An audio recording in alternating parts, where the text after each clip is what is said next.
ndabasuhuje nshuti bakunzi b'Ibyaro TV, mudahwema kudukurikirana aho mugiye muherereye hose, ndabasuhuje. Iyi ni inkuru ikomeje gutera ubwoba, ikomeje kubabaza abantu batari bake.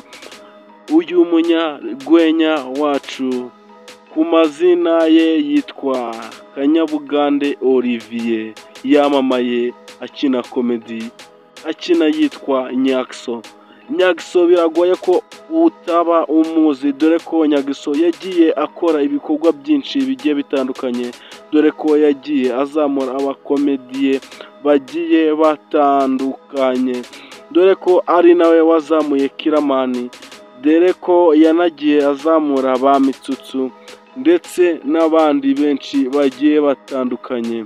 Ariko kugeza ubu Kanyabugande Olivier ari mu mazabira, dore ko abenshi bavuga ati nk'uyu munyarwenya umaze kwamamara ubu afite ubwenge ku buryo ataba yakoze ibi. Uribaza ati se ni ibiki ashobora kuba yakoze Kanyabugande Olivier? Ubwo twari tugeze mu gihe cyo kwibuka abacu bazize jenoside yakorewe abatutsi 1994, ubwo yakoresheje live kuri TikTok agenda yinjoyinga n'inshuti ze zigiye zitandukanye, kandi ntabwo byari byemewe muri kiriya gihe cyo kwibuka abacu bazize jenoside. Ariko Nyagiso cyangwa se Olivier Kanyabugande yagiye akora amakosa agiye atandukanye.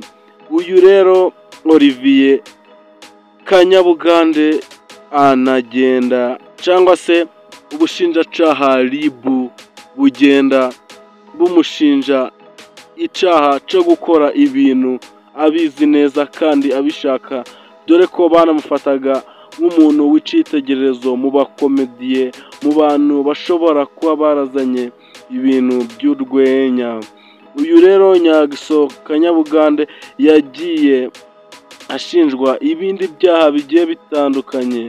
Ubushinjacaha RIB bugenda buvuga bati uyu Kanyabugande Nyagiso iki kibaye icyaha cya kabiri, dore ko ubwa mbere bari bamuziza kwihorera cyangwa se kurwana agakomeretsa.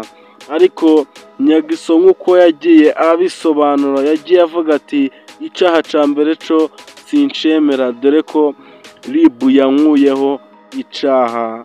Ubwo bagiye guperereza basanga icyaha cyo kuba nakubita cyangwa se nakihorera kitari icanje. Ariko uyu Nyagiso ubuho bavuga ati uyu Nyagiso yakoze amakosa atandukanye, afungura TikTok ye ahurizaho abantu benshi ibihumbi byinshi, dore ko akundwa na benshi hano mu Rwanda. Ubwo abandi bari mu gahinda, agakomeza gukomeretsa abandi. Ariko uyu Kanyabugande Olivier yagiye asaba imbabazi avuga ati mwihangane abo nshobora kuba nakomerekeje, ntabizongera. Ubu rero ntabwo nzongera gukora ibiterekeranye n'amategeko.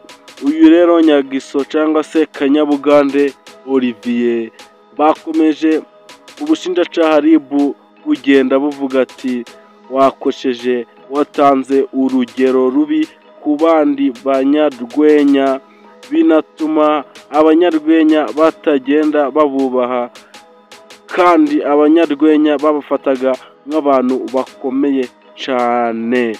Uyu rero Kanyabugande Olivier ku mbuga nkoranyambaga ze zose agenda akoresha, yagiye asaba imbabazi n'abo yakomerekeje abasaba imbabazi. Rero nshuti twakomeje kubana muri iki kiganiro, ndagushishikariza gukora subscribe kugira ngo ibindi biganiro tuza tubagezaho bize bibageraho ku gihe. Nshuti twakomeje kubana, ndabashimiye. Mwari kumwe na Benjamin.